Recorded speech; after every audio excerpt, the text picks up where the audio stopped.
Сәлем достар, мен Мәртөк ауданы номері 3 жалпы орта білім беретін мектебінің 7 А сынып оқушысы Канаева Меруерт. Менің жобамның тақырыбы эко-сити жасыл болашақ. Ал оның басты идеясы тазалық сізден басталады.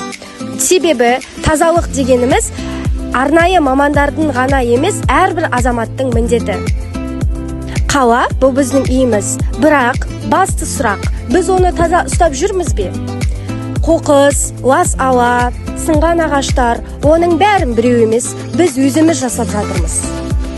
Сондықтан мен сіздерге жасыл болашақ челленджін жолдаймын. Бұл жай ғана тренд емес, бұл біздің болашағымыз.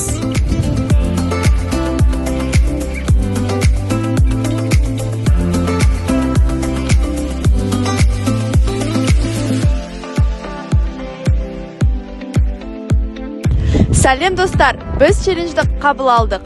Бүгін біз жай ғана ағаш отырғызып жатқан жоқпыз, біз болашақты құрып жатырмыз. Бүгінгі кішкентай іс, ертеңгі үлкен өзгеріс. Сәлеметсіздер ме достар? Біз осы челленджді қабылдап, ендеше осы құраммен бірге жұмысымызды бастайтын боламыз.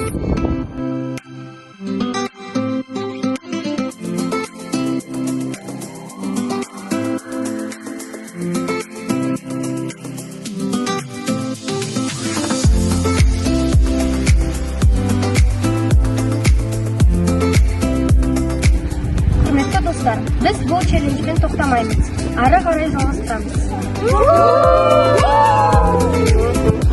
Саламатсыз ба? Сіз үшін қала тазалығы маңызды ма? Маңызды. Рахмет, полигондарға қоқыстарды лақтырасыз ба? Иә. Экологиялық акцияларға қатысып жүрсің бе? Иә. Рахмет. Саламатсыз ба ағай, сіз соңғы рет сенбілікке қашан қатыстыңыз? Мен сенбілікке әрқашан қатысамын. Болашақта да қатысуға постоянно қатысамын. Саламатсыз ба ағай, біздің Мәртөкке не жетіспейді деп ойлайсыз? Біздің ауданымызды бәрі біледі, жасыл. Біз әрқашанда ауданымызды таза ұстауға әрекеттенеміз. Бәрі керемет. Рахмет. Иә. Маңызды ма? Естественно. Апай, сізге тазалық маңызды ма? Иә. Сізге тазалық маңызды ма? Әрине. Қорытындылай келе, таза қала ол бір күндік жұмыс емес, ол әр адамның күнделікті міндеті.